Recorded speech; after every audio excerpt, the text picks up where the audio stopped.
Nora's fingers trembled so violently that she nearly dropped her coffee cup when the transaction notification flashed across the ancient desktop monitor at exactly 11:47 p.m.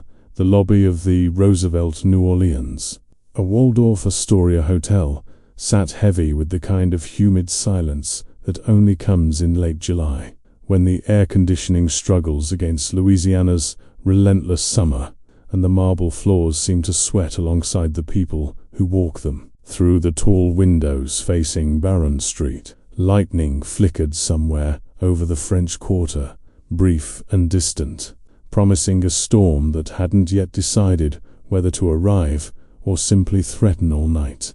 Nora had worked the graveyard shift at the front desk for 6 years, long enough to recognize every sound the old building made, every creak in the elevator shafts, every hiss from the vintage radiators that management refused to replace because they were historic. Long enough to know that nothing good ever happened at this hour on a Tuesday night, when the hotel was barely half full and most guests had already retired to their rooms or stumbled off to Bourbon Street in search of whatever salvation drunk tourists believe they'll find in hand. Grenades and hurricane cocktails. But this transaction glowing on her screen made no sense whatsoever.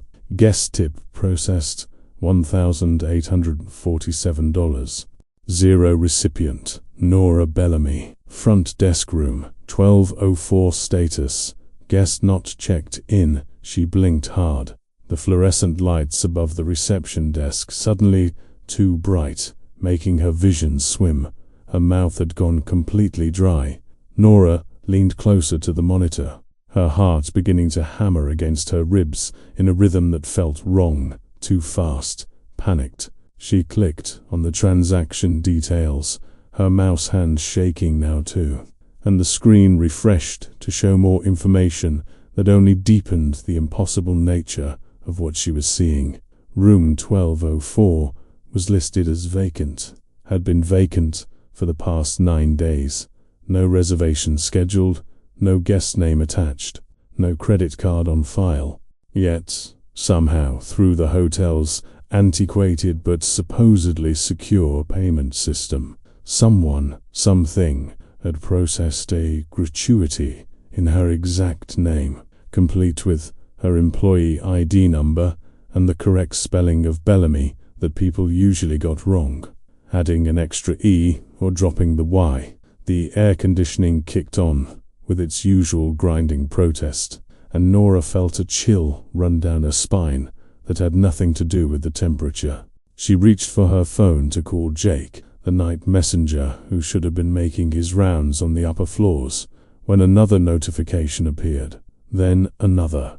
Then 3 more in rapid succession, each accompanied by that same soft chime the system made. A sound she'd heard thousands of times, but which now felt obscene, invasive, like someone breathing too close to her ear. Guest tip processed, $923. Recipient, Jacob Chun. Messenger service. Guest tip processed, $2,154. Zero recipient, Ruth Moore, Washington. Housekeeping guest tip processed, $731. Recipient, Marcus Duval. Night security guest tip processed, $1,456. Recipients, Vanessa Moreau. Concierge. All from room 1204, all processed within seconds of each other. All 4 employees currently working the overnight shift. All from a guest who didn't exist. Nora's breath came shallow now, her chest tight. This wasn't just a computer glitch. Computer glitches didn't know people's names, didn't know their positions, didn't know who was working tonight and who had called in sick or taken vacation days. Computer glitches didn't distribute money with surgical precision to the exact 5 people who happened to be on duty during the quietest, most isolated shift of the week. The lobby's grandfather clock, an ornate monstrosity near the elevator bank that had survived Hurricane Katrina, when so much else in New Orleans hadn't begun its laborious chime toward midnight. each gong reverberating through the cavernous space with a sound like a funeral bell. Nora stood up from her chair, her legs unsteady, and looked around the empty lobby as if she might suddenly spot someone watching her, someone who could explain this. But there was only the familiar landscape of burgundy carpets, worn thin in the pathways guests had traced for over a century, potted palms that looked slightly wilted despite the humidity, Art Deco light fixtures that cast amber shadows across walls, painted in shades of cream and gold that had probably been elegant once, but now just looked tired, faded, haunted by the weight of too much history. Thunder rumbled closer now, and through the windows she could see the first heavy drops of rain beginning to fall, splattering against the glass like dozens of small, urgent fists trying to get inside. If you've ever felt that creeping sensation that reality has somehow shifted while you weren't paying attention, that the normal rules are being quietly suspended and replaced with something else entirely, then you understand what Nora felt in that moment. And if you do, please subscribe to our channel and hit that like button, because we're bringing you stories that capture those moments when ordinary life reveals its hidden, darker layers. Now, as Nora reached for the phone with hands that wouldn't quite steady themselves, she had no idea that this was only the beginning, that the tips appearing on her screen were not gifts but coordinates, markers on a map she'd been forced to read, leading toward a truth that had been waiting in this hotel for nearly 2 decades. She dialed Jake's extension and listened to it ring once, twice, 6 times before he picked up, his voice slightly breathless as if he'd been running. Front desk, what's up? I'm on 12 right now. Just finished delivering extra towels to Jake. Nora cut him off, her voice coming out hoarse, strange to her own ears. Jake, check your phone. Check the staff app. Tell me if you see anything ... unusual. Silence on the other end, punctuated by what sounded like Jake walking, his footsteps echoing in what she knew must be one of the long, narrow corridors of the upper floors.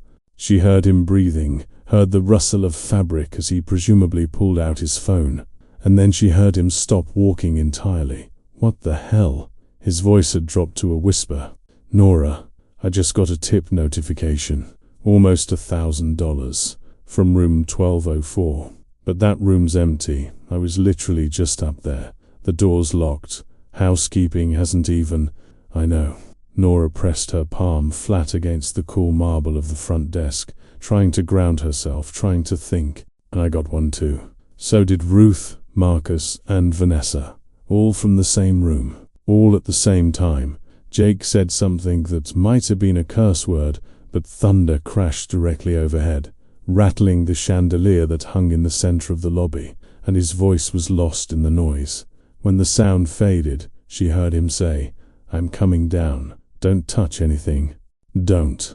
His voice cut out entirely, the line going dead, with that particular quality of disconnection that comes from a cell tower, overwhelmed, or a building whose thick walls and old infrastructure have always made reception patchy at best.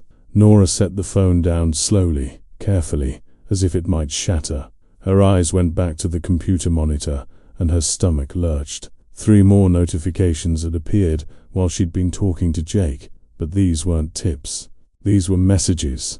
Plain text messages, appearing directly in the transaction notes field that should only ever contain automated system information, like confirmation numbers and timestamp data, never custom text, never anything written by a human hand. Message for Nora Bellamy. Check the deactivated safe on the 12th floor, south wing, behind the vintage wallpaper panel that looks different from the others. The combination is your employee ID, followed by the year the hotel was built. Message 4. Jacob Chun. Review security camera footage from camera 4, East Corridor, timestamp August 14th, 2021, 3:17 a.m., Password to access. Archived footage. Blue Moonrise. Message 4. Ruth, Washington. Storage room C. In the basement contains a blue Samsonite suitcase. Third shelf from bottom. Behind the Christmas decorations. Open IT. The lights flickered. Just once, but enough to send Nora's heart rate spiking again. Enough to make her acutely aware that she was alone in this vast lobby. That the rain was now hammering against the windows with real violence. That somewhere in the building, on the 12th floor where Jake was. In the basement, where Ruth might be finishing her final rounds. In the shadowy corners, where Marcus should have been making his security checks, something was happening that none of them understood. She heard the elevator chime, saw the brass Art Deco doors slide open with their characteristic groan of ancient machinery, and Jake stepped out into the lobby. He looked the way Nora felt, pale, confused, frightened, in a way that he was trying very hard not to show. Jake was 28, had been working at the Roosevelt for 3 years, and had the kind of perpetual optimism that made him popular with guests and staff alike. He was good at his job, not because he was particularly ambitious, but because he genuinely liked helping people, liked the small satisfactions of delivering a forgotten toothbrush or arranging a last-minute dinner reservation. But now, walking toward the front desk with his phone clutched in one hand and his usually friendly face drawn tight with tension, he looked like someone who had just discovered that the world was not the safe, predictable place he'd always assumed it to be. Nora. He reached the desk, set his phone down so she could see the screen. I got a message too, telling me to check some security footage from 3 years ago. How is this possible? How is someone sending us messages through the payment system? Before Nora could answer, before she could even begin to formulate an answer that made any sense all the service door behind the front desk, the door that led to the employee corridors and break rooms, swung open and Ruth appeared. Ruth Washington was 56 years old, had worked housekeeping at the Roosevelt for 22 years, and possessed the kind of quiet competence that made her invisible to most guests and indispensable to everyone who actually ran the hotel. She was a small woman, barely 5 feet tall, with graying hair she kept pinned back in a neat bun and hands that were perpetually raw from cleaning chemicals and hot water. She wore her housekeeping uniform burgundy vest over a white shirt, name tag pinned precisely over her heart-like armor, and she moved through the hotel with an economy of motion that came from 2 decades of learning every shortcut, every hidden passage, every way to get from the basement to the 16th floor without being seen. But now Ruth moved differently. She walked slowly, carefully, as if the floor might give way beneath her feet, and she was carrying something, an envelope, plain white, business-sized, with nothing written on the outside. I found this, Ruth said, her voice steady but strained, under the service door to the linen closet on 7, just sitting there on the floor like someone slid it underneath while I was inside, changing the cleaning cart supplies. She held out the envelope, and Nora saw that Ruth's hands, those strong, capable hands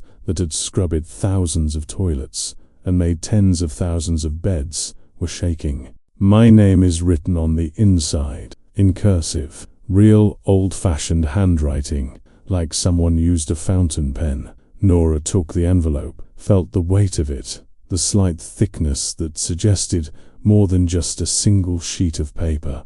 She turned it over, slid her finger under the seal, noting distantly that it was actual wax, dark red, the kind of detail that belonged in a Victorian novel, not in a Louisiana hotel in the 21st century, and extracted a single index card.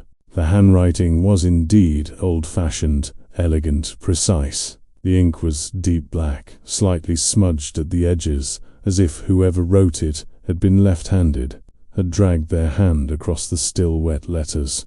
Ruth Washington, you have worked longer and harder than anyone in this building. You have cleaned up after the careless, the cruel, and the corrupt. You have never been thanked properly. Tonight, that changes. Go to storage room C, find the blue Samsonite. Inside, you'll find proof of what has been stolen from you and everyone like you for years. You will also find the beginning of restitution. A guest who never left. What the fuck? Jake whispered, reading over Nora's shoulder. What is this? Some kind of prank? Is this Haley? Is the manager doing some weird? This isn't Haley. Ruth's voice was flat, certain. Haley doesn't know cursive. Haley barely knows how to write his own name on the schedule without misspelling it. She looked at Nora, then at Jake, and Nora saw something in Ruth's dark eyes that she'd never seen before. Not just fear, but recognition. I've seen handwriting like this before. Years ago, before Katrina, there was a concierge who worked here, man named Thomas Lav. He used to write thank you notes to the staff by hand, leave them in our lockers on holidays. Always in cursive, always with a fountain pen, always signed them a grateful colleague. The name landed in the lobby like a stone dropped into still water, sending ripples through the silence. Nora felt something click in her memory, some half-forgotten story she'd heard during her training, during those first few weeks when the older employees would gossip in the break room about hotel history and old scandals. Lavo, she said slowly. Didn't he disappear? Wasn't there something about he went missing during Katrina? Ruth's voice had taken on the quality of someone reciting a ghost story. Something rehearsed so many times it had become ritual. September 2005. The hotel was evacuated. Most of the staff went to Baton Rouge or Houston, but Thomas stayed. He was one of the supervisors, felt responsible for securing the building, making sure everything valuable was locked away. They found his car in the garage when the waters receded, found his keys, his wallet, his phone. Never found him. Most people figured he got caught in the flood, swept away, body lost somewhere in the chaos. But some of us, just longed, looking round the lobby as if seeing it differently now, as if the familiar space had transformed into something else, a place where the past wasn't past at all but still present, still watching. Some of us thought maybe he knew something.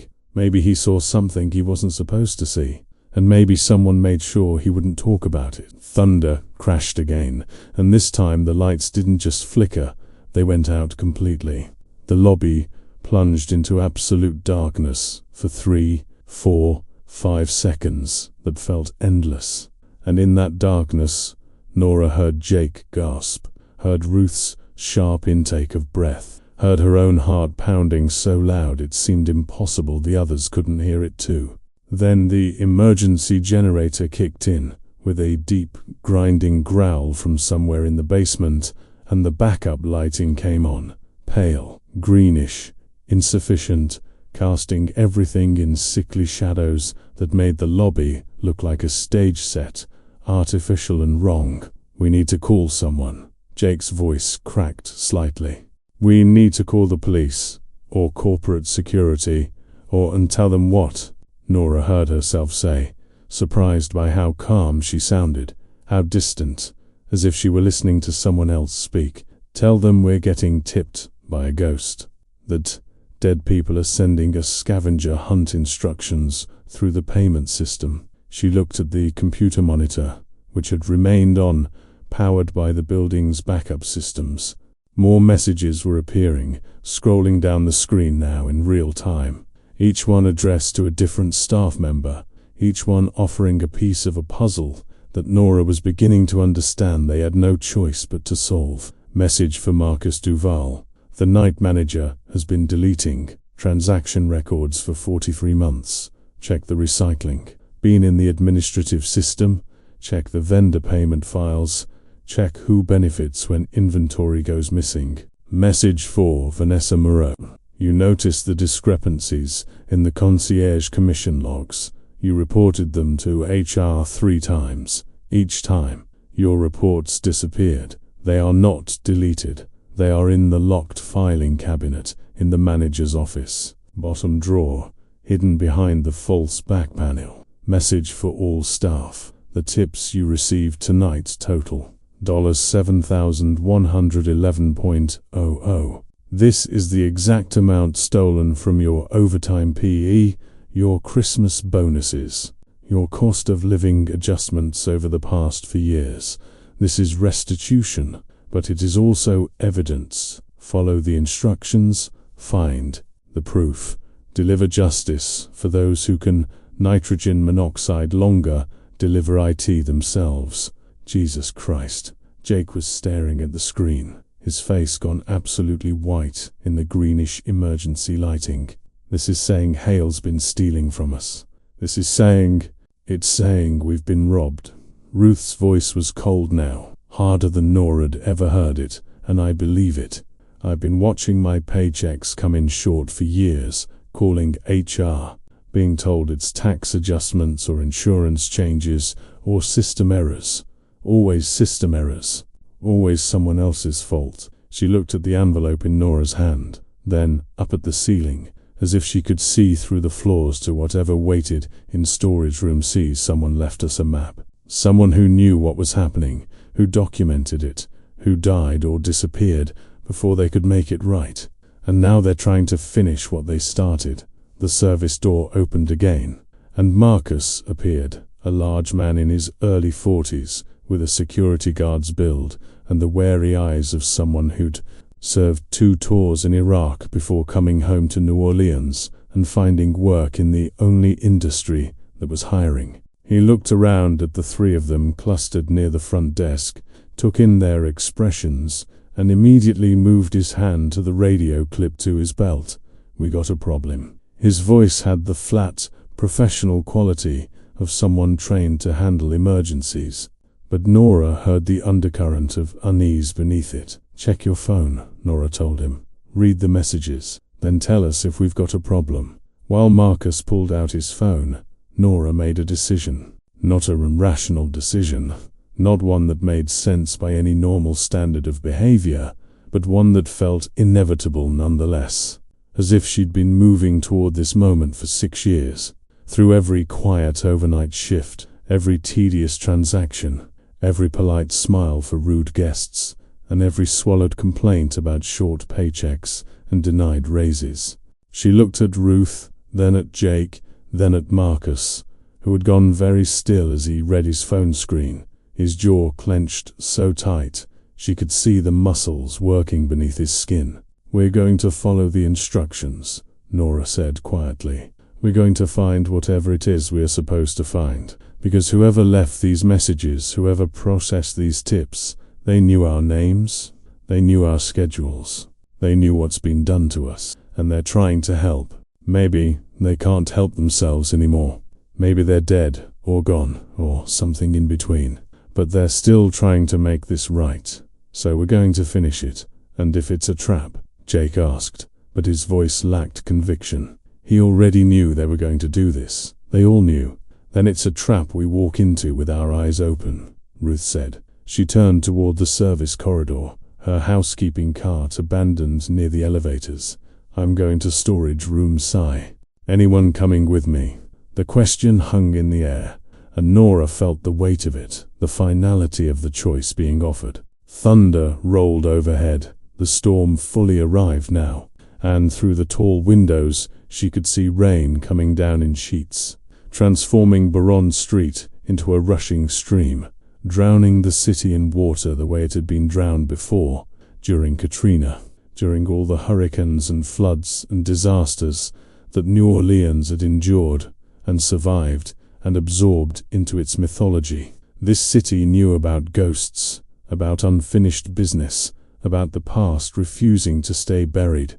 If anywhere in America could host a haunting that manifested through hotel payment systems and cryptic notes slid under doors, it was here, in a building that had stood for over a century, that had weathered wars and storms and the slow rot of corruption that infected institutions when nobody was paying attention. I'll go with Ruth, Marcus said. moving toward her with the kind of decisive body language that came from years of security training. "Jake, you stay with Nora. Check out that safe situation on 12. We stay in radio contact. We document everything with our phones, and if anything feels wrong, we get out and call the actual authorities." He paused, looked at each of them in turn. "This is probably insane. This is probably going to get us fired at minimum and arrested at maximum. But that message wasn't wrong about my overtime. I've been missing hours for 2 years. So yeah, let's see where this rabbit hole goes." They moved together toward the service corridor, a strange procession in the green emergency lighting. Ruth leading with her chin up and shoulders back like a woman going into battle. Marcus beside her with one hand still on his radio. Jake trailing behind with his phone out and camera app open, already recording, and Nora bringing up the rear, carrying the envelope with its elegant, impossible handwriting. The service corridor was narrower than the guest areas, a painted institutional beige, lit by bare fluorescent tubes that flickered more aggressively under emergency power. They passed the break room, where Nora had eaten thousands of microwave lunches, the supply closet where Jake stored his messenger cart, the time clock where they all punched in and out, marking the hours of their lives in a building that had begun to feel less like a workplace and more like a prisoner, perhaps. Nora thought now, a tomb that some of them would never really leave. At the end of the corridor, a metal door marked "Basement Access. Authorized personnel only" stood closed but unlocked. Ruth pushed it open without hesitation, revealing a concrete stairwell that descended into darkness. The emergency lighting didn't extend down here. This was purely maintenance territory, a place where guests never went and most employees avoided. Marcus pulled a heavy flashlight from his belt and clicked it on, the beam cutting through the shadows to reveal walls covered in old water stains, reminders of Katrina's flares, worn smooth by decades of foot traffic. They descended in silence, the only sounds their footsteps echoing off concrete and the distant rumble of thunder from above. The air grew cooler, damper, heavy with the smell of mildew and old cardboard and something else. Something Nora couldn't quite identify, but that made her throat tighten with instinctive unease. The basement of any old building carries a weight of accumulated time, of things stored and forgotten, of spaces where light rarely reaches and sounds get swallowed by the dark. But the basement of the Roosevelt felt different. It felt occupied, not by people necessarily, but by presence, by attention, by something that had been waiting a very long time for someone to finally come looking. At the bottom of the stairs, Ruth paused, consulting a mental map built over 22 years of navigating the hotel's hidden geography. "Storage room C is this way," she said, pointing down a corridor lined with old pipes and electrical conduits. Past the laundry facility, past the old kitchen equipment they've been meaning to throw out since the 90s, past the wine cellar that's not a wine cellar anymore because they moved all the good bottles to climate-controlled storage upstairs. She started walking, and the others followed, their footsteps falling into sync, an involuntary cadence that felt almost ceremonial. They passed through the spaces Ruth had described, each one revealed briefly in Marcus's flashlight beam. Industrial washers and dryers silent and dark, their metal surfaces gleaming dully. Stacks of broken chairs and torn mattresses waiting for disposal that never came. Shelves of wine racks standing empty, except for a few forgotten bottles covered in dust so thick they looked like they'd been deliberately buried. The corridor branched, and Ruth took the left path without hesitation, leading them deeper into the basement, further from the stairs, from any easy escape route. And then they reached storage room C. The door was metal, painted green sometime in the distant past, now flaking and rusted around the hinges. A simple padlock held it closed, but when Marcus examined it, he found it unlocked, hanging open on the hasp, as if someone or something had already prepared for their arrival. He looked at Ruth, who nodded once, and he swung the door open. The room beyond was larger than Nora expected, maybe 20 feet square, lined with industrial shelving units packed with boxes and crates, and objects wrapped in plastic sheeting. Marcus swept his flashlight across the space, and Nora saw the detritus of the hotel's long history, old guest registers from before everything was digitized, boxes labeled Christmas decorations do not discard, stacks of vintage menus from restaurants that had closed decades ago, framed photographs of celebrities who'd stayed at the hotel during its golden age. The air was thick, almost solid with dust, and when they breathed, it tasted like paper and decay and time itself. "Third shelf from the bottom," Ruth said, moving toward the far wall where a shelving unit stood, partially blocked by the boxes of Christmas decorations mentioned in the message. Behind the decorations, she and Marcus moved the boxes, heavy, awkward, releasing small avalanches of tinsel and broken ornaments, until they could see what lay behind them. A blue Samsonite suitcase, old-style hard-shell, the kind that looked indestructible, and probably was. It sat alone on the shelf, pristine despite the dust covering everything around it, as if it had been placed there recently, or had been somehow protected from the decay affecting everything else in the room. Ruth reached for it, her hands steady now, all hesitation gone. She pulled it from the shelf. It was heavier than it looked, judging by how she braced herself, and set it on the floor. The latches were brass, tarnished but functional. No lock. She flipped them open with 2 soft clicks that seemed impossibly loud in the close, dead air of the storage room, and lifted the lid. For a moment, nobody spoke. Nobody moved. They simply stared at what lay inside the suitcase, illuminated by Marcus's flashlight beam. And Nora felt reality shift again, felt the floor of her understanding give way entirely.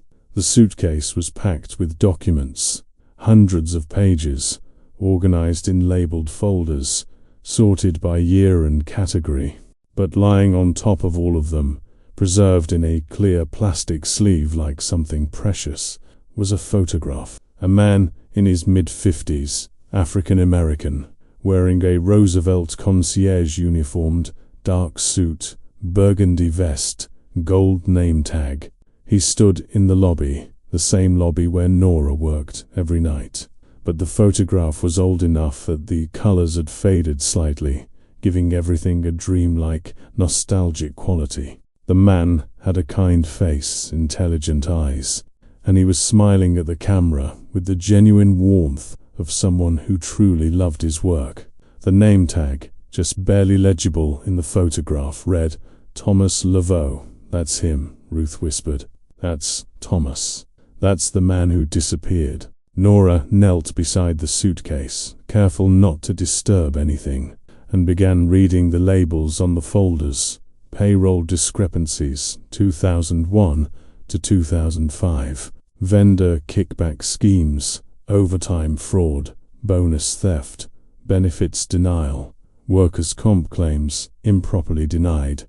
Each folder was thick with documentation, printouts of financial records, handwritten notes in that same elegant cursive they'd seen on the envelope, highlighted passages and calculations, and careful annotations marking every irregularity, every theft, every way that management had systematically stolen from the people who actually made the hotel function. He knew, Marcus said, his voice hollow with dawning comprehension. He found out what was happening and he documented everything, built a case. Must have been planning to go to corporate, or the labor board, or the media. And then Katrina happened. Ruth's hands were pressed flat against her thighs, her whole body rigid with tension, and he stayed behind, and he never left. because someone made sure he wouldn't. Jake, who had been silent since they entered the basement, moved closer with his phone still recording. But how is he doing this? How is he sending messages, processing payments, leaving envelopes? If he's dead, if he died almost 20 years ago, does it matter? Nora found herself saying. She pulled out one of the folders, opened it, began flipping through pages of evidence that detailed years of systematic fraud. Does it matter how if this is real? If these documents are legitimate? She looked up at the others. We need to scan all of this, upload it, send it somewhere safe before the lights came back on. Not the emergency lights. The full building power, restored all at once, with a surge that made the fluorescent tubes in the basement corridor flare too bright for a second before settling into their normal, harsh glow. A sudden illumination was shocking, violent almost, driving back the shadows and revealing storage room C in unforgiving detail, the grime on the walls, the water stains on the ceiling, the sheer volume of neglected history packed into this forgotten space. And with the lights came sound. From above, from the lobby, from everywhere in the building at once. A sound that Nora knew too well. The hotel's public address system crackling to life. The speakers in every hallway and room and public space activating simultaneously. For 15 seconds, there was only static, then a voice. Not over the PA system, through it, behind it, woven into the fabric of the static itself. Barely audible but undeniably present. A man's voice, calm and gentle and impossibly distant, like someone speaking from the far end of a very long tunnel. Check the manager's office. Check the files. Check the accounts. You have 2 hours before the morning shift arrives. Use them wisely. Justice delayed does not have to be justice denied. I stayed to protect this house. Now you must do what I could not finish. The voice faded into static, and the static faded into silence. And then there was nothing but the 5 of them, standing in a basement storage room surrounded by evidence of corruption, holding the carefully assembled legacy of a man who had been murdered for trying to do the right thing. Ruth was crying, not loud, dramatic tears, but silent ones that tracked down her face unchecked as she stared at Thomas Laveau's photograph. He used to tell me I was too hard on myself, she said quietly. When I'd work double shifts because we were short-staffed, when I'd cover for other people's mistakes, he'd say, Ruth, you can't fix everything by yourself. Sometimes you need to ask for help. Sometimes you need to let other people carry the weight too. And I'd tell him that that was nice in theory, but the world didn't work that way. That people like us, the housekeepers, the messengers, the ones nobody noticed, we had to take care of ourselves because nobody else would. She wiped her eyes with the back of her hand, leaving a smear of dust across her cheek. Turns out he was trying to take care of us the whole time, and they killed him for it. Marcus had moved to the doorway, was scanning the corridor with his flashlight again. Despite the restored main lighting, his security training kicking in automatically. We need to move fast, he said. If Hale's involved in this, if he's the current link in whatever chain of corruption this is, then he's going to know something's wrong. The power going out, coming back on, the PA system activating. He might be on his way here right now. Wait. Jake was staring at his phone, had stopped recording to check something else. Guys, the security footage. The message told me to check camera 4, East Corridor, specific date and time 3 years ago. I can access the archived system from here. His fingers moved across the screen, typing rapidly. Okay, password is working. Searching for the timestamp. This is going to take a minute to load. The archived files are compressed, and he froze. Oh shit. Oh shit. You need to see this. They crowded around his phone, Ruth and Marcus and Nora all leaning in to see the grainy security footage playing on the small screen. The timestamp read August 14th, 2021, 3:17 a.m. Camera 4, East Corridor. Nora recognized it as the hallway that led to the administrative offices. In the footage, a figure appeared, Night Manager Hale, carrying a cardboard box.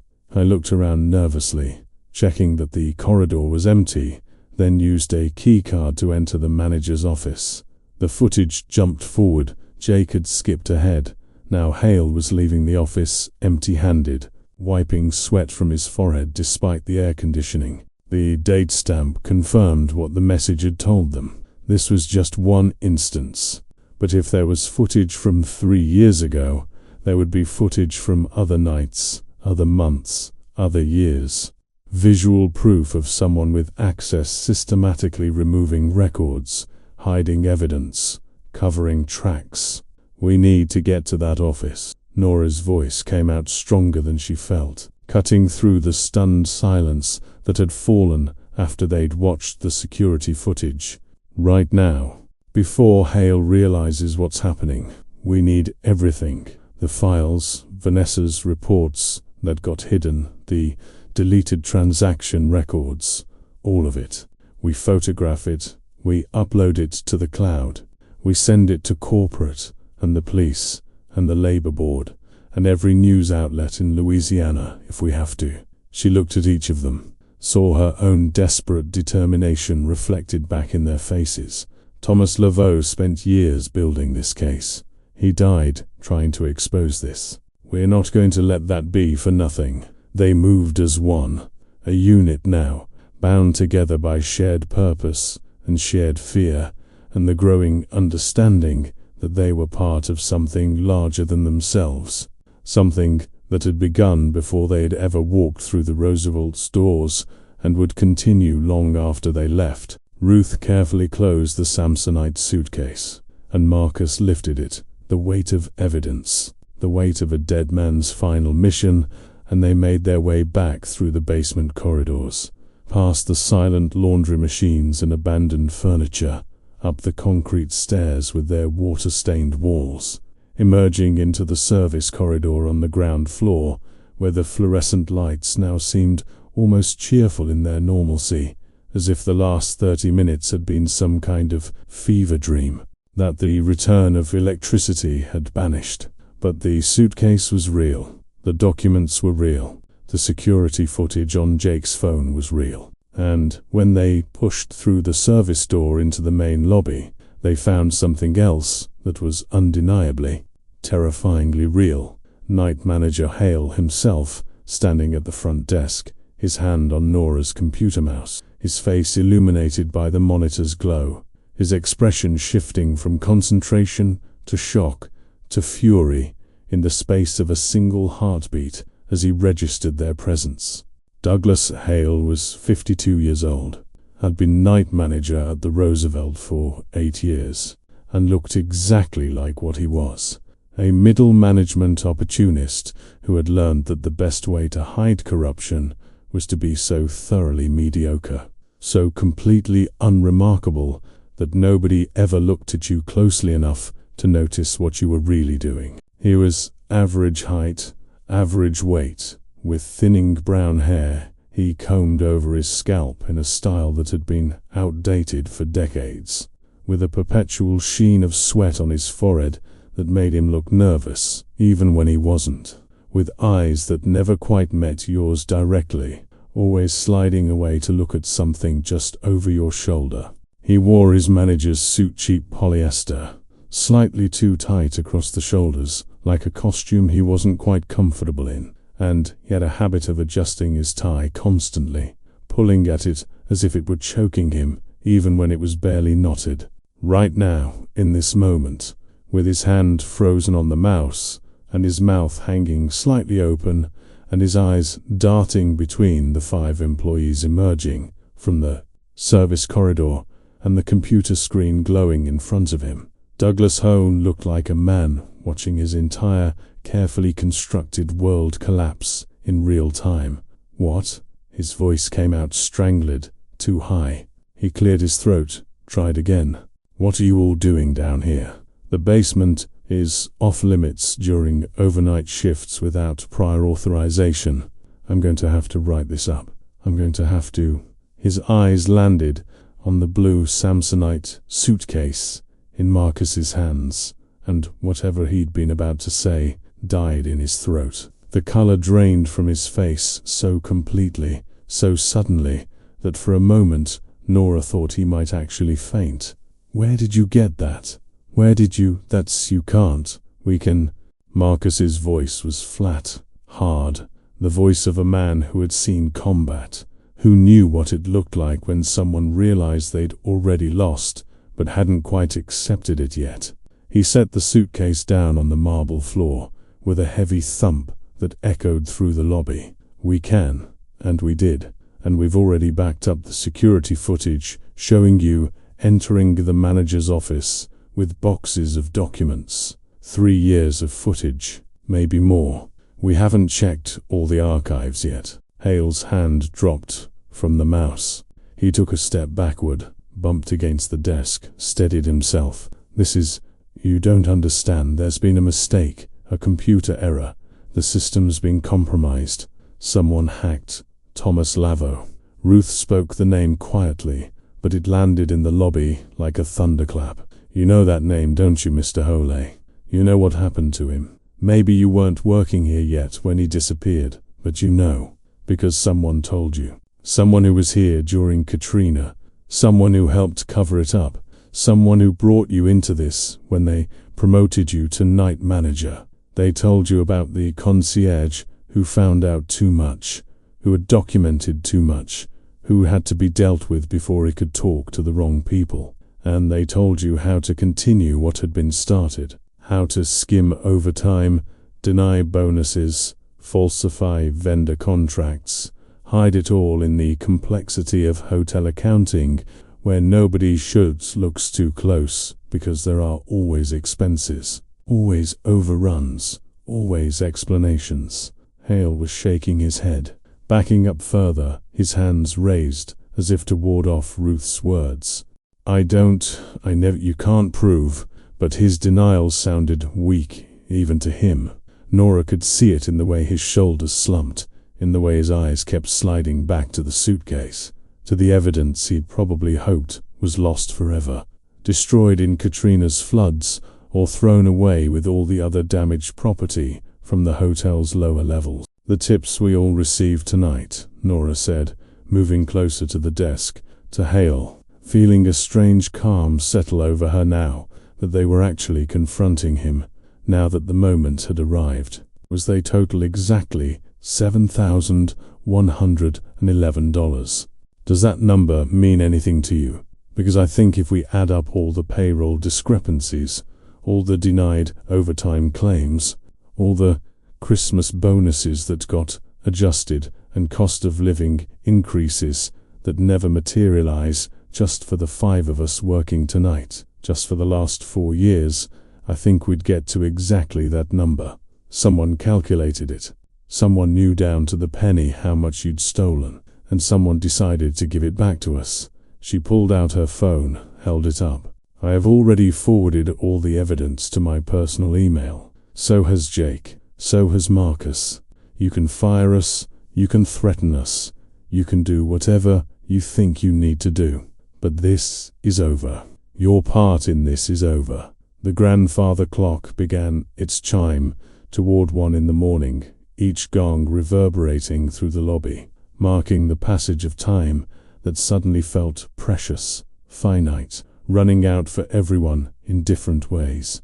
Hale stood frozen during the chiming, and Nora saw him age in those seconds, saw the mask of managerial authority slip completely away to reveal the frightened, cornered man beneath. When the last chime faded, he lunged, not at them at the computer. His hands flew across the keyboard, desperately trying to access something, delete something, hide something before it was too late.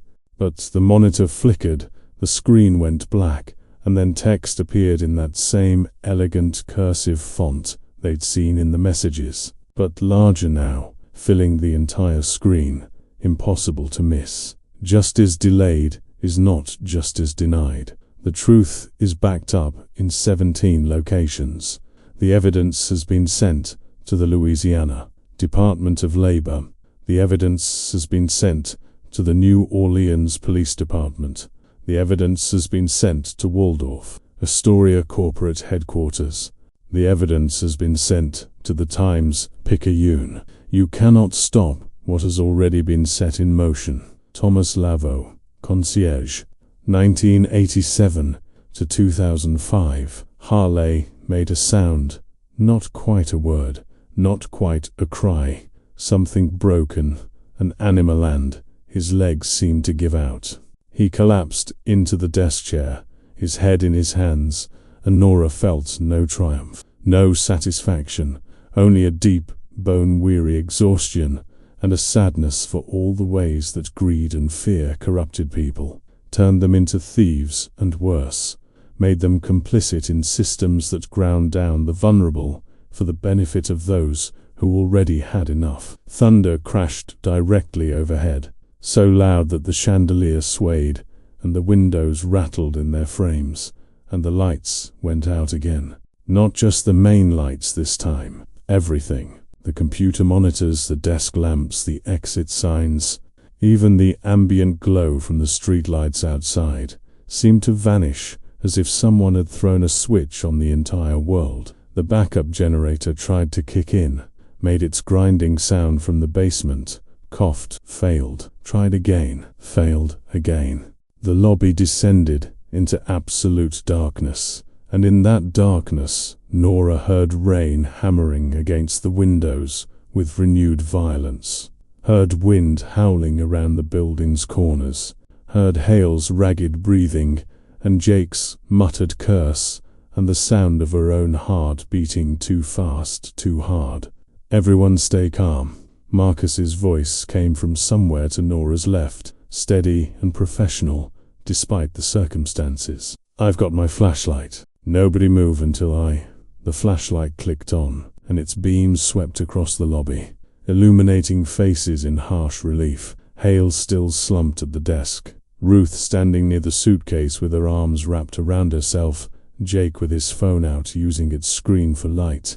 Vanessa, when had Vanessa arrived, standing near the elevator bank looking shocked and confused, having apparently come down from the concierge station on the mezzanine level when she'd received her own mysterious tip and messages. The 12th floor, Nora said, suddenly, urgently, remembering the first message she'd received, the instructions she'd been given, the deactivated safe. The message said to check the 12th floor, south wing, behind the vintage wallpaper panel. My employee ID plus the year the hotel was built. She looked at Marcus. We need to go there, now, before the elevator chimed. In the darkness, with no power, with the backup generator dead, the elevator somehow chimed. All of them turned toward the sound, toward the Art Deco brass doors that were sliding open with that familiar mechanical groan, revealing the interior of the car beyond. But the car was dark, no light, no floor indicator, nothing but a black rectangular void in the center of the lobby. And then from within that void, a sound, something small and metallic, hitting the floor of the elevator car and rolling out into the lobby, coming to rest on the marble at the exact center of the geometric pattern inlaid there. Marcus moved his flashlight to illuminate it. A keychain, old brass, tarnished green with age and moisture, with a single key attached and a small rectangular tag. The tag was engraved with elegant script, T. Laveau. Nobody spoke. Nobody moved. The keychain sat there in the flashlight beam, casting its own small shadow, impossible and undeniable. Then Ruth stepped forward, knelt down, picked it up with both hands as if it was something holy, something fragile beyond measure. Thomas, she whispered to the empty elevator, to the darkness, to whatever presence had orchestrated this entire night. We're listening. We're following. Tell us what else you need us to find. The elevator doors closed, remained closed for 5 seconds, then opened again. This time, lying on the floor of the car where the keychain had been, was a USB drive. Modern black plastic, completely out of place with the vintage keychain that had preceded it. as if time itself were collapsing, past and present bleeding into each other. Jake moved forward, picked it up, examined it in the light from his phone. "It's labeled," he said, his voice shaking slightly. "It says Final Testimony. Stairs." Marcus was already moving toward the service corridor.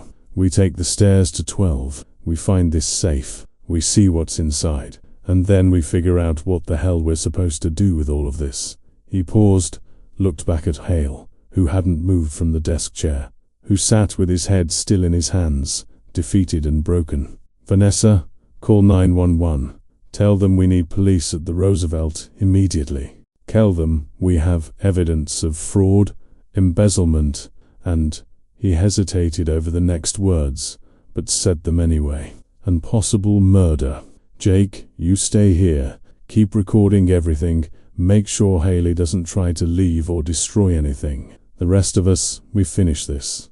They moved through the service corridor again, this time with an urgency that bordered on desperation, as if all of them felt the same thing Nora felt, that they were running out of time, that whatever window had been open tonight wouldn't stay open forever, that they had to complete this task before dawn came and the normal world reasserted itself, and whatever presence had been guiding them withdrew back into the walls and floors and forgotten spaces of the hotel. The stairwell was pitch black, their only light coming from Marcus's flashlight and the glow of their phone screens, and the climb to the 12th floor felt endless, their footsteps echoing in the confined space, their breathing labored by the time they reached the landing marked with a faded 12 painted on the concrete wall. The door to the 12th floor corridor was slightly ajar, which was wrong. Fire codes required these doors to remain closed,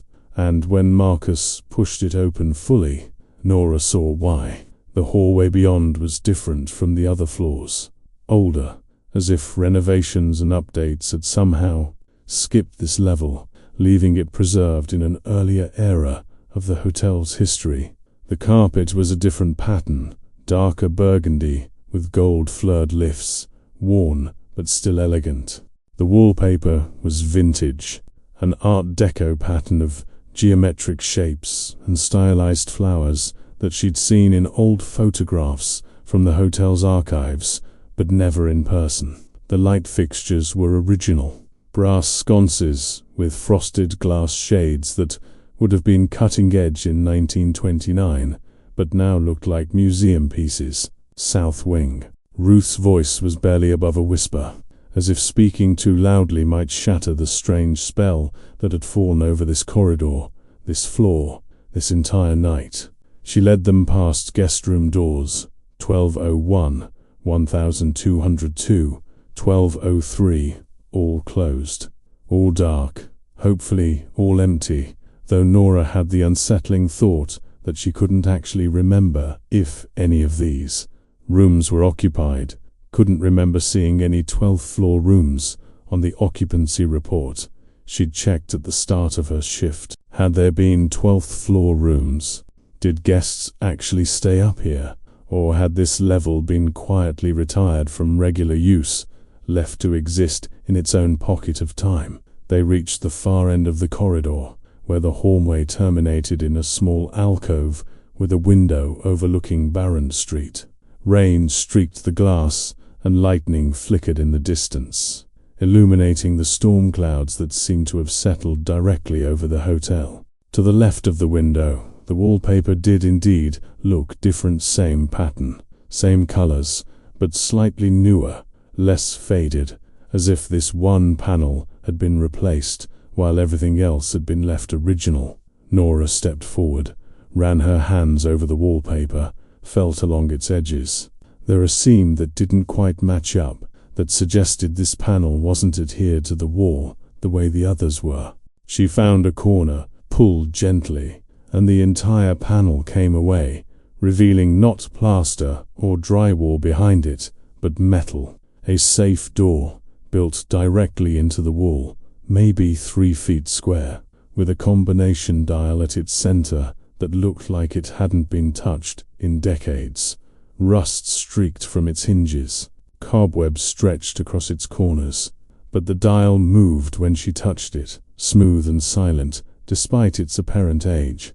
"Your employee ID," Marcus said, shining his flashlight directly on the dial, "plus the year the hotel opened."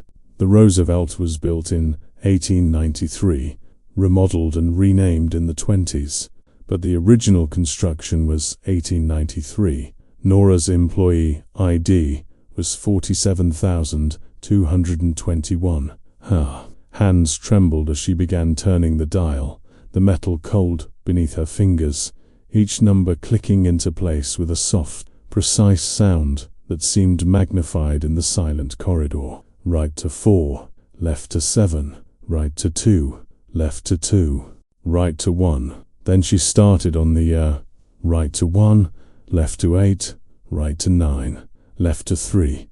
The final number clicked into place, and for a moment, nothing happened. Then something deep within the safe's mechanism shifted, a heavy clunk of ancient tumblers falling into alignment, and the door swung open on hinges that should have been seized with rust, but moved smoothly, easily, as if they'd been waiting for exactly this moment.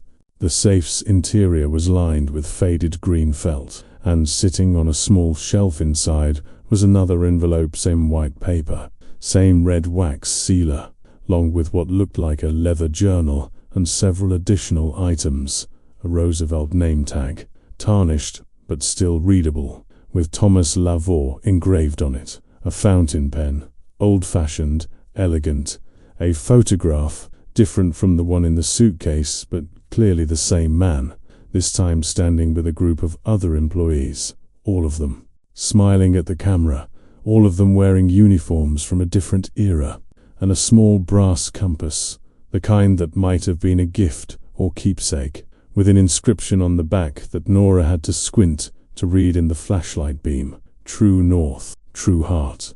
Ruth reached past Nora, picked up the envelope with shaking hands, broke the wax seal, extracted a card.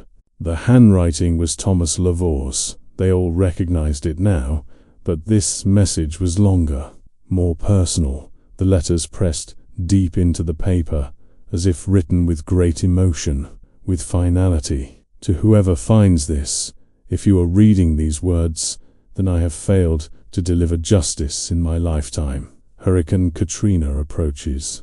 The city is evacuating.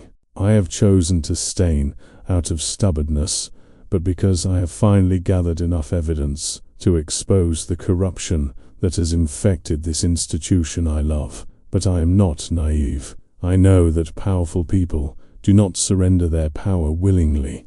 I know that whistleblowers often pay prices that extend beyond their careers. So I have prepared. I have documented everything. I have hidden the evidence in places they will not think to look. And I have created a program amateur, cobbled together from hotel systems I barely understand, set to activate years in the future when I hope the corrupt individuals of my era have retired or died, and new people, good people, might have the courage to act. I have programmed it to calculate restitution, to send messages, to guide those who come after me to the truth. If it worked, if you received those messages and tips, then some part of me has persisted beyond death or disappearance. My consciousness may be gone, but my purpose remains. The money being distributed tonight was not stolen. It was carefully saved from my own paychecks over years, deposited into accounts that would remain untouched until the program activated them. It is my tithe, my offering to those who have suffered as I witnessed them suffer. Use the evidence, expose the theft, demand accountability, and know that you do not work alone. Every employee who has ever been cheated, every worker whose labor was stolen, every person ground down by systems designed to extract and discard, they are with you. We are with you. Finish what I began. Deliver the justice I could not. Thomas Lavore, August 27, 2005, True North, True Heart. The date jumped out at Nora. August 27, 2005. 2 days before Katrina made landfall. 2 days before the storm that transformed New Orleans, that killed over 1,000 people, that exposed all the city's festering inequalities and corruption and brokenness for the world to see. Thomas Laveau had written this message knowing the storm was coming, knowing he might not survive, knowing that staying behind was possibly a death sentence, but doing it anyway because he believed, truly, deeply believed, that some things were worth dying for. Ruth was crying again, but differently now.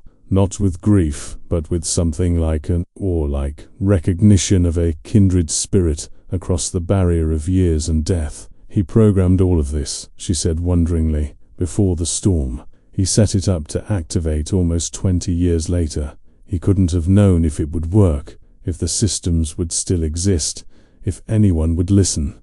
But he tried anyway. Marcus had pulled the journal from the safe, was flipping through pages filled with more of that elegant handwriting, detailed notes and observations and evidence. This is his log, he said, day by day, recording everything he witnessed. Falsified invoices, vendor kickbacks, payroll manipulation. He names names, managers, suppliers, everyone involved in the scheme. Some of these people are probably dead now, but some ... He looked up, his expression grim. Some of them might still be around, still in positions of power, still stealing. A sound from behind them made everyone turn instinctive, defensive, but it was only Jake, breathing hard from having run up 12 flights of stairs. Police are on their way, he panted. Vanessa's with them downstairs. Harley tried to leave, but she blocked the door. And then, this is the weird part, the main entrance doors locked themselves, like electronically locked. She couldn't open them either. The whole building's locked down.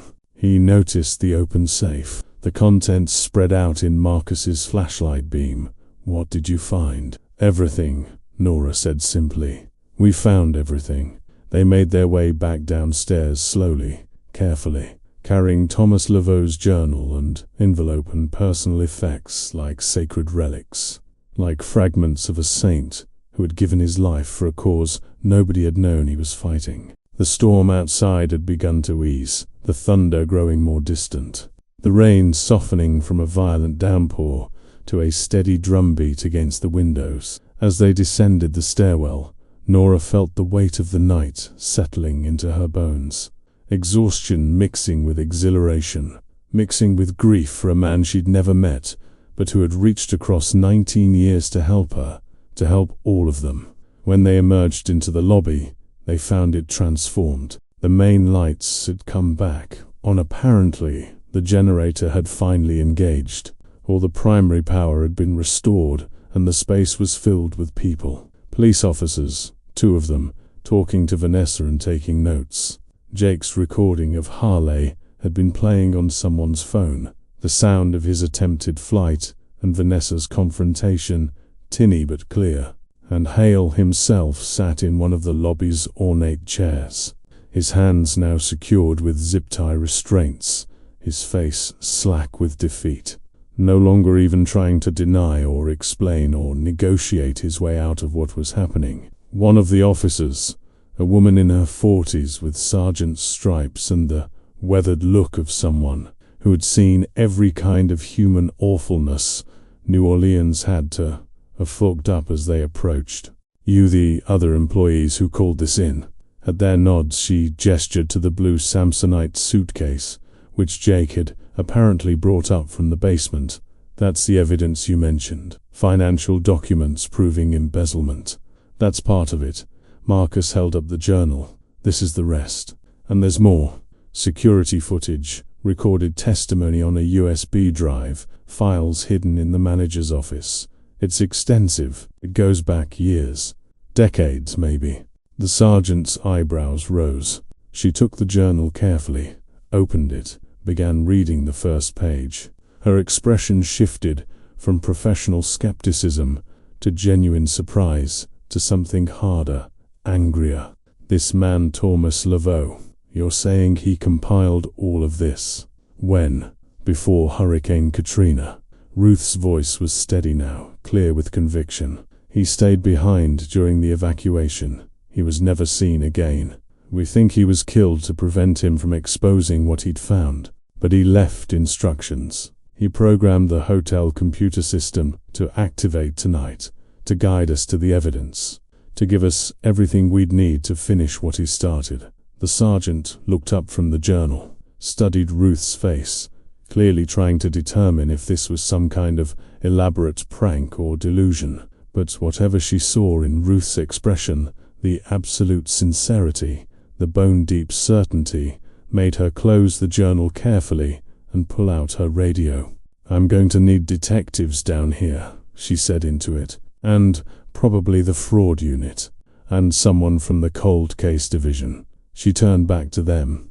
"If what you're telling me is true, if this is evidence of a murder from 2005, this becomes much bigger than wage theft. This becomes a homicide investigation. There's something else." Nora pulled out her phone, showed the sergeant the notification of the tip she'd received, the impossible transaction from a room with no guest. "All of us received these tonight. Deposits into our accounts, tips that shouldn't exist. The total amount exactly matches what was stolen from us in unpaid overtime and denied bonuses over the past 4 years. Someone calculated it precisely. Someone who shouldn't be able to access these systems because they're—" She hesitated, knowing how insane this would sound. "Because they're dead. Or at least, everyone thought they were dead." The sergeant stared at the phone screen for a long moment. Then she looked around the lobby, at the grandfather clock, at the chandelier, at the brass elevator doors, at the Art Deco details and vintage elegance and accumulated weight of nearly a century of history, and Nora saw the moment when the officer's rational, skeptical worldview bent just slightly to accommodate the possibility that reality was stranger and more complex than crime procedural manuals suggested. "New Orleans," the sergeant said quietly, almost to herself. "This city. I swear to God, I've been on the force 23 years, and I am still surprised by what this place shows me." She looked at Haley, slumped in his chair, then back at Nora and her colleagues. "You're going to need to come to the station, give official statements. All of you. This is going to take hours, maybe days. And you should probably get lawyers, not because you're in trouble, but because this is going to get complicated, especially with the financial transactions and the computer system stuff." "We understand." Marcus set down the suitcase beside the sergeant. "Whatever it takes, however long. We're not going anywhere." More police arrived over the next 20 minutes, along with a detective who had introduced herself as Holloway, and immediately began organizing the evidence, photographing everything, securing the suitcase and journal and USB drive and the contents of the safe in evidence bags. Hallie was led out of the hotel in handcuffs, real ones now, not zip ties, and Nora watched him go with a complex mix of emotions that she couldn't quite untangle. Anger at what he'd done, pity for what he'd become, and underneath it all, a deep sadness for the waste of it all, for the way that small acts of greed accumulated over years until they destroyed lives, careers, families, souls. Dawn was beginning to break over the city, pale grey light filtering through the storm clouds that were finally dispersing, when Detective Holloway called them all back together in the lobby.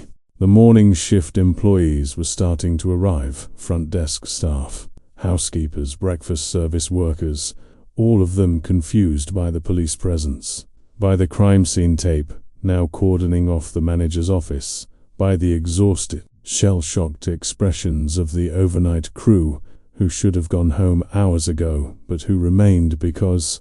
But it remained quite finished yet. "Before you all leave to give your statements," Holloway said, "I need to show you something we found in the manager's office, in the locked filing cabinet, exactly where your anonymous messages said it would be." She held up a folder, opened it to reveal documents inside. These are HR complaints, sexual harassment, workplace discrimination, reports of unsafe conditions, concerns about financial irregularities. Dozens of them, filed over the past decade by employees at every level. All of them marked resolved or unfounded or insufficient evidence. All of them buried, hidden, never forwarded to corporate or to any regulatory body. She looked at Vanessa. 3 of these complaints are yours. Reports you filed about missing concierge commissions. Each time, you were told your concerns had been noted and addressed. They were never addressed. They were just hidden away and forgotten. Vanessa's hands clenched into fists at her sides. I knew it, she said, her voice shaking with fury and vindication. I knew I wasn't crazy. I knew the numbers didn't add up. But they kept telling me I was mistaken, that I'd miscounted, that the commission structure had changed. They gaslit me. For years. There's more. Holloway pulled out another document, this one older, yellowed with age. Buried at the bottom of the drawer, under everything else, we found this. It's an internal memo from September 2005. It's addressed to the then general manager from the regional vice president. It says, and I'm reading directly here, the situation with T. Laveau has been handled per our discussion. All documentation he compiled has been secured and will be destroyed. Insurance claim for flood damage will cover any audit discrepancies. Consider this matter closed. No further action required. She looked up, her expression grim. This is as close to a confession as we're likely to get. They knew what Thomas Laveau was doing. They stopped him, and they covered it up. The lobby fell silent except for the soft chiming of the elevator as the doors opened to admit more morning shift workers, except for the distant sounds of the city waking up outside, except for Ruth's quiet, involuntary sob.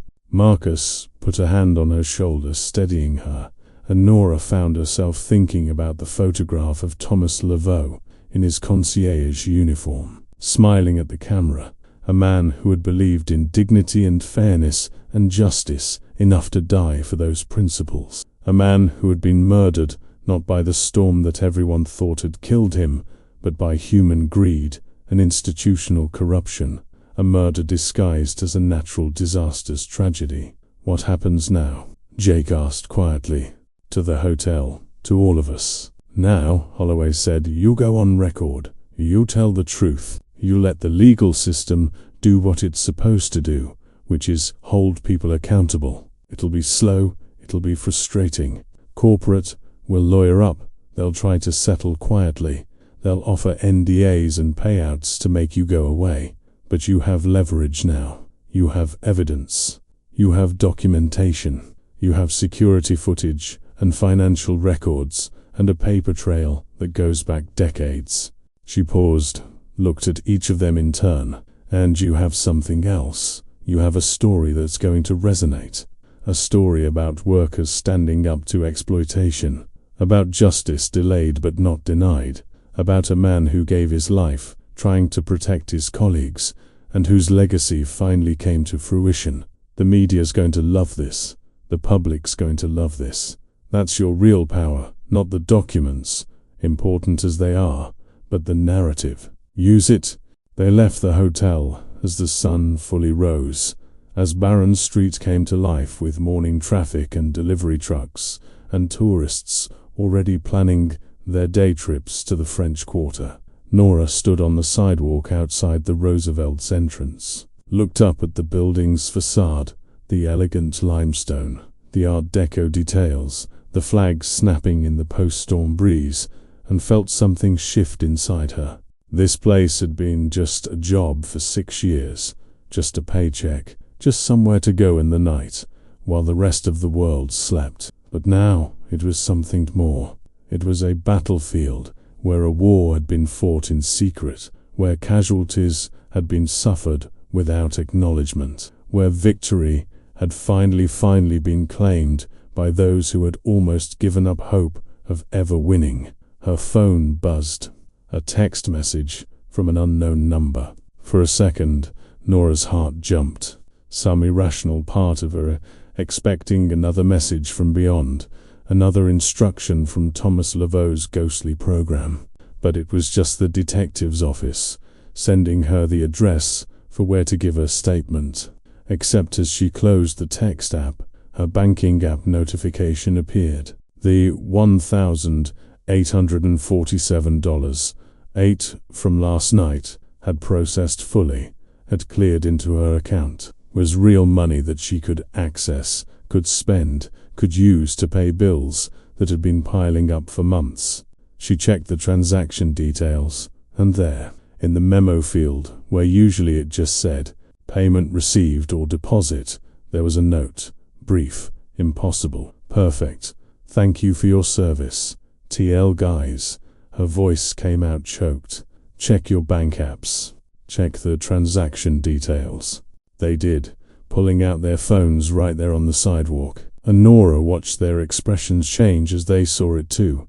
Marcus's $731, Ruth's $2,154, Jake's $923, Vanessa's $1,456, all processed, all cleared, all marked with the same impossible thank you note from a dead man who had apparently figured out how to manipulate banking software from beyond the grave or from the depths of a computer program he'd written 19 years ago with the tools available in 2005, which shouldn't have been sophisticated enough to do any of this, but somehow impossibly were. "He's still here," Ruth said wonderingly, staring at her phone screen. "In the systems, in the building. Some part of him never left. Or maybe," Jake offered quietly, "he did leave. Maybe he died or was killed, and his body's somewhere in this city, lost in Katrina's chaos. But his purpose survived. His mission, the part of him that cared about people, that wanted justice, that part found a way to persist. Through code, through programming, through sheer force of will, somehow encoded into electrical systems and hard drives." They stood together in the growing morning light, 5 employees of a historic hotel who had been drafted into a fight they hadn't known they were part of, who had been chosen by a ghost, or a computer program, or the universe itself to complete a task that had waited nearly 2 decades, for the right people, the right moment, the right combination of courage and desperation and circumstances. The police would want their statements. Corporate would panic and scramble and probably offer settlements. The media would pick up the story, would run with the narrative of supernatural justice and worker uprising. Their lives would be complicated for weeks, maybe months. But right now, in this moment, they had won. They had exposed the corruption. They had reclaimed what had been stolen. They had honored the sacrifice of a man who had tried to do the right thing and paid the ultimate price for it. Nora looked back at the hotel one more time, at the windows of the 12th floor where the safe had waited all these years, and she could have sworn, though she knew it was impossible, knew it was just the angle of the morning sun and the way light reflected off old glass, that one of those windows flickered with a warm, golden glow that looked almost like a beacon, almost like someone standing there and watching them, watching over them, making sure they made it out safely. "Thank you," she whispered to the building, to the ghost, to the memory of Thomas Laveau. "Thank you for not giving up. Thank you for trusting us to finish what you started." The light in the window, if it had ever really been, then flickered once more and went out, and Nora turned away from the Roosevelt, toward the police station, and the long process of justice, and the rest of her life, carrying with her the knowledge that some debts can be paid even after death, that some promises persist beyond the grave, and that workers who stand together, who refuse to be silenced, who insist on dignity and fairness and accountability, can win even against institutions that seem unbeatable. The guest who never checked in had finally, after 19 years of waiting, left his tip, and it had changed everything. If this story moved you, if you've ever felt unseen in your work, if you've ever wondered whether standing up to injustice is worth the risk, leave a comment sharing your thoughts. Subscribe to this channel to hear more stories about ordinary people doing extraordinary things, about justice, finding ways to prevail even when the odds seem impossible. Hit that like button and share this with someone who needs to be reminded that their work matters, that their dignity matters, that they matter. Because in the end, we're all just trying to do our jobs with honor, and sometimes that's the most revolutionary act of all.